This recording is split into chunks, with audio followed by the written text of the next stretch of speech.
how do you go from taking an abstracted concept and then distilling it down to these sort of pieces, which are just, incredibly elegant and simplistic? What does that process look like? The way in which these graphics are produced are not very production heavy, right? Like the idea is to communicate the concept with as little information as possible, or as few visual clues as possible. So a lot of the work goes on in my head, and I think there's a couple of different ways I approach it. Sometimes I'll discover the idea, whether that's a quote or, a passage of a book that I've read, and then try to kind of overlay some visual context on that idea. And that really comes from trying to dissect the logic of that idea. So you can kind of separate the way sentences are written or the way passages are written to try and isolate all of the components of the idea and then try and map them to visual symbols that are kind of, I really discovered this by accident. Like, symbols are so deeply embedded in our understanding of the world, right? Like, you can understand something from a set of symbols faster than reading a passage that's describing what those symbols are trying to explain.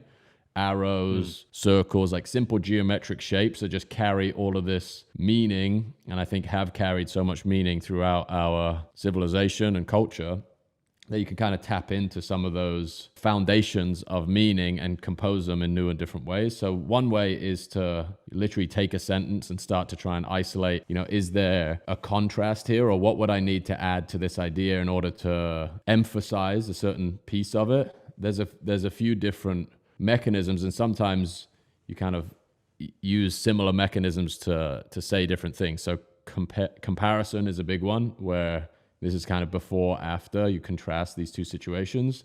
And then there's time, the one we're looking at right now. It's like, if you're plotting the behavior of something across an axis, you can start to point at different moments in time, and everybody has this like intuitive understanding of a timeline, or like the plotting of an idea across time, and then you can make these interesting observations in that context. There's probably a couple of dozen like models that you can take and like iterate on, where you're either those two examples, contrast and time, are a couple of the most heavily used.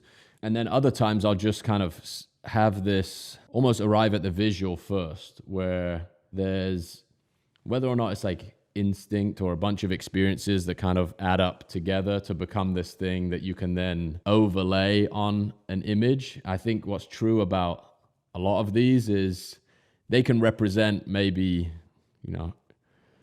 you could write 100 different captions, or you could put 100 different quotes against a lot of these, and they would remain true. And I think that's what makes the most effective ones the most effective, is that they represent the truth in an abstract way, and then words kind of give them this additional context or this different way to look at this interpretation of truth. So it's definitely not an exact science, but the things that I've noticed over time that tend to be true are the ones that feel like you could write a lot of different interpretations of. And we've tried this a couple of times, where we'll just post something and ask for people to interpret it and caption it themselves. And I think through kind of training people's perception on what visualized value is, there's almost embedded meaning in some of the symbols that we use continually.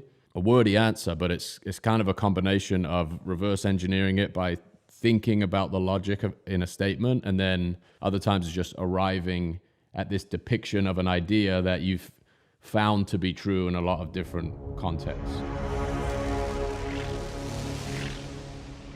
If what you've heard on Flow Research Collective Radio has been helpful, please consider doing us a solid and leaving us a review on Apple Podcasts, Spotify, or wherever you are listening to this.